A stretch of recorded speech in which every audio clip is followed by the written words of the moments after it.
Oi, gente, tudo bem? Hoje eu tô aqui pra falar sobre a importância de estudar os membros da banca e em que momento você deve fazer isso. Em primeiro lugar, gente, atente se a banca do seu concurso é banca própria ou se é uma das bancas clássicas aí, como o CESP, FCC, FGV, enfim. Essas bancas contratadas como a CESP, elas têm um padrão, né, de organização, um padrão de aplicação de provas, então isso já facilita e torna um pouco mais previsível como serão aplicadas as provas, qual vai ser o teor das questões, qual vai ser a tendência de cobrança nessas provas. Já as bancas próprias, elas têm características, como o próprio nome diz, específicas que você deve se atentar ao estudar para o concurso público. Então, assim, vamos lá. Primeira fase. É interessante saber quem é a banca? Se é uma banca própria, já é interessante, sim, dar uma olhada nos assuntos de preferência dos membros da banca, porque isso provavelmente já vem nas questões objetivas. Claro que o fato das questões objetivas serem um pouco mais fechadas, delas terem essa característica mais realmente objetiva, mais direta, isso torna o estudo dos membros da banca dispensável, de certa forma, mas se você se atentar para os assuntos de preferência dos membros da banca desde a primeira fase, nesses casos de banca própria, você vai perceber que sim, os examinadores de banca própria já optam pelos temas de sua preferência nas questões objetivas. Isso significa que você vai mal? Não, porque você pode ter domínio desses assuntos, não é mesmo? Mas, se você não tem domínio de todas as matérias, não conseguiu estudar tudo, é bem interessante dar uma olhada nos assuntos de preferência dos membros da banca própria, porque você já pode ser um pouquinho na frente de quem não olhou. Então, atentem-se para isso. Já na segunda fase, já a importância do estudo dos membros da banca, ela já toma uma relevância, assim, muito maior.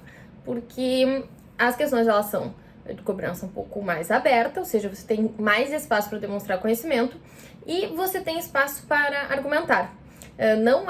Não é raro os espelhos de segunda fase, eles não virem tão fechados, ou seja, você responder sim ou não para um questionamento não quer dizer que você vai zerar a questão. E sim, a sua argumentação, a sua fundamentação é que vai importar mais. Então, tanto por um lado quanto por outro, você pode argumentar juridicamente, obviamente, né? E você pode acertar a questão. Então, o posicionamento dos membros da banca examinadora, nesse caso, pode te ajudar e muito. E também, obviamente, a tendência do questionamento, ou seja, o aspecto sobre aquele assunto que vai ser cobrado, o ponto dentro da matéria de preferência dos examinadores, isso tudo facilita e muito e, de certa forma, afunila o seu estudo. Porque a chance de cair algo, claro, algo atual, um assunto que está sendo discutido na jurisprudência, que teve recente decisão e repercussão geral, por exemplo, óbvio que tem chance de cair, independente de quem compõe a banca, porque são assuntos atuais. No entanto, assuntos mais doutrinários, assuntos objeto de pesquisa dos examinadores, eles sim devem ser levados em consideração, porque as questões mais teóricas, questões de âmbito mais doutrinário, elas costumam vir sim em provas de segunda fase de concurso de advocacia pública. Então, atentem-se para isso, já numa segunda fase é muito importante o estudo. E na prova oral, isso também é muito relevante, gente.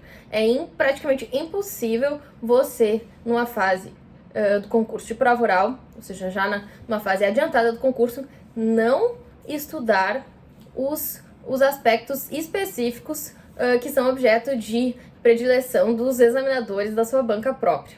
Ou seja, como as perguntas elas são realizadas de forma oral, nessa fase do concurso, há também um espaço maior para debate, para argumentação. E também nessa fase do concurso, chama atenção, os examinadores, eles querem ver demonstrada na prova a sua capacidade de argumentação jurídica, a sua desenvoltura, a sua forma de raciocinar juridicamente na hora, diante de uma pergunta não óbvia, por exemplo. Então, fica aí a necessidade, né? Chama atenção para essa necessidade e principalmente nas fases dissertativa e oral, de analisar os assuntos de predileção dos membros da banca própria. Claro, como eu já disse, não devem ser negligenciados outros temas jurisprudenciais, outros temas que estão em voga, estão na moda aí, ou são objeto de recente decisão. Mas quanto a aspectos doutrinários, mais teóricos, concepção dos autores, principalmente se os membros da banca são autores de livros jurídicos. É muito importante atentar para a leitura desses livros, ou atentar pelo menos para a leitura dos artigos que estão disponíveis na internet. Ou seja, se você não tem condições de adquirir os livros, tente pelo menos ter conhecimento do viés adotado pelo professor, do membro da banca, ou então tente pelo menos ter essa visão geral que é adotada pelo membro da banca própria, que é professor, que é autor, que é um doutrinador. Isso é muito importante. Com certeza vai ser objeto de cobrança nas provas de concurso público em que eles estão atuando. Então, por hoje era isso, pessoal. Espero que tenham gostado. Estou aqui à disposição para quaisquer dicas, esclarecimentos, enfim. Um abraço e até a próxima.